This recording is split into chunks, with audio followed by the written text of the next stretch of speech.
ഗംഗ ഇപ്പൊ എവിടെ പോകുന്നു? അത് കൊള്ളാം.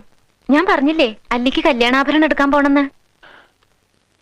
ഗംഗ ഇപ്പൊ പോണ്ട. ഞാൻ പോണ്ടേ? വേണ്ട. ഞാനിന്ന് രാവിലെയും പറഞ്ഞിരുന്നതാണല്ലോ, പിന്നെന്താ ഇപ്പോഴൊരു മനംമാറ്റം? ഗംഗ ഇപ്പൊ പോണ്ട. അതെന്താ? അല്ലിക്ക് ആഭരണം എടുക്കാൻ ഞാൻ കൂടെ പോയാല്? വേണ്ടെന്ന് പറഞ്ഞില്ലേ? എന്താ എന്താ ഞാൻ കൂടെ പോയാല്? പോകണ്ട.